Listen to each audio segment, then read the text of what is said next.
Assalamualaikum warahmatullahi wabarakatuh. Kenalkan, nama aku Muhammad Hilmi dengan NIM 034. Di sini aku akan menjelaskan tentang manajemen retail dan rantai pasok dengan sistem model bisnis waralaba. Di sini aku memilih model bisnis waralaba dengan toko sepeda atau backstore karena pemilihan model waralaba ini didasarkan pada pertimbangan strategis agar dapat memperluas jaringan toko secara cepat dengan dukungan sistem operasional dan branding yang sudah mapan dari pusatnya. Selain itu, model ini atau waralaba ini memberikan keuntungan dari sisi efisiensi manajemen karena operasional di tingkat cabang dapat dikelola langsung oleh mitra waralaba dengan pengawasan dan pelatihan dari pusat. Strategi ini memastikan bahwa toko atau waralaba ini tetap memiliki kendali brand yang kuat namun tetap adaptif terhadap karakteristik pasar lokal. Selanjutnya yaitu rantai pasok dan manajemen retail.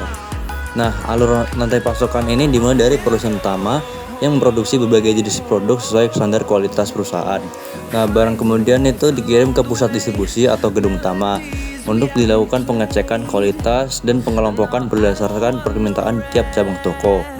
Lalu dari gudang pusat, produk akan dikirim ke toko-toko retail menggunakan sistem logistik terjadwal yang memastikan pengiriman tepat waktu dan efisien.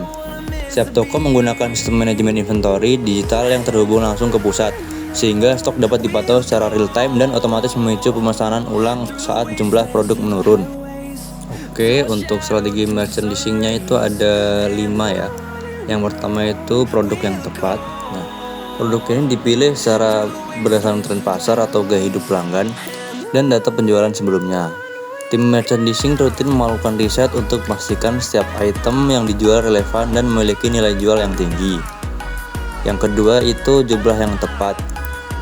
Menggunakan sistem manajemen stok digital yang terintegrasi antara gudang dan toko, sistem ini membantu memantau tingkat ketersediaan secara real time, mencegah penumpukan barang yang tidak laku, serta memastikan setiap toko memiliki stok optimal sesuai permintaan. Yang nomor 3, tempat yang tepat.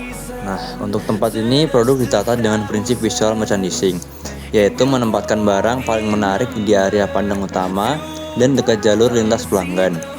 Untuk penataan display ini dibuat tematik dan mudah dijangkau agar pengalaman belanja terasa nyaman dan mendorong pembelian impulsif. Terus yang nomor 4 itu waktu yang tepat. Peluncuran produk baru, promo musiman, dan event tematik dilakukan pada periode penjualan puncak seperti liburan atau akhir pekan. Untuk rotasi displaynya ini dilakukan secara berkala agar tampilan toko selalu segar dan pelanggan yang memiliki alasan untuk membeli itu kembali berkunjung karena displaynya menarik begitu. Untuk nomor 5 yaitu harga yang tepat. Penetapan harga dilakukan melakukan analisis kompetitor dan persepsi nilai pelanggan. Strategi harga mencakup kombinasi antara harga kompetitif, promo bundling, hingga program loyalitas pelanggan untuk meningkatkan volume penjualan tanpa mengorbankan margin keuntungan. Selanjutnya itu ada lokasi dan tata letak. Untuk kriteria lokasi itu dipilih di area yang strategis dan mudah diakses seperti pusat perbelanjaan, kawasan olahraga, dan jalan utama dengan arus lalu lintas tinggi. Untuk lokasi ini memberikan visibilitas yang baik serta potensi kunjungan tinggi dari target pasar seperti komunitas olahraga, keluarga aktif, maupun pekerja muda yang memiliki gaya hidup dinamis. Selain itu juga area sekitar juga mempertimbangkan faktor kenyamanan seperti ketersediaan parkir, keamanan, dan lingkungan komersial yang mendukung, termasuk keberadaan toko pelengkap seperti kafe atau pusat kebugaran olahraga. Untuk tata letak dan display tokonya, dari segi tata letak, toko dirancang dengan konsep open layout agar pelanggan dapat bergerak bebas dan merasa nyaman menjelajahi setiap area. Untuk displaynya itu produk disusun berdasarkan kategori mulai dari produk unggulan di bagian depan, kebutuhan utama di bagian tengah, hingga aksesori pendukung di bagian samping. Display utama ditempatkan di area dengan pencahayaan optimal untuk menarik perhatian pelanggan. Sementara area demo atau experience corner disediakan agar pelanggan bisa mencoba langsung produk yang dijual. Untuk CRM atau Customer Relationship Management-nya, strategi CRM yang diterapkan berfokus pada membangun hubungan jangka panjang dengan pelanggan melalui pendekatan personal dan digital.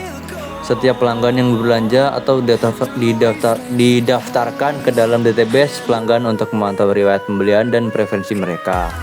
Nah, dari data tersebut, sistem akan mengirimkan notifikasi promo, rekomendasi produk, dan ucapan personal seperti ulang tahun atau hari pelanggan.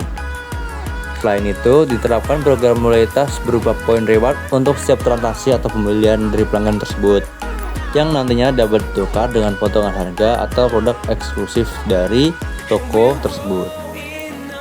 Untuk tim layanannya, pelanggan juga disiapkan untuk memberikan respon cepat dan ramah terhadap pertanyaan maupun keluhan pelanggan, baik secara langsung di toko maupun melalui media sosial. Dengan strategi ini, bisnis dapat menarik pelanggan baru sekaligus mempertahankan loyalitas pelanggan lama, menciptakan hubungan yang saling menguntungkan dan berkelanjutan bagi toko tersebut. Mungkin itu saja penjelasan dari aku tentang manajemen retail dan rantai pasok tentang model bisnis waralaba. Cukup sekian, terima kasih atas perhatiannya. Wassalamualaikum warahmatullahi wabarakatuh. See you in the next time.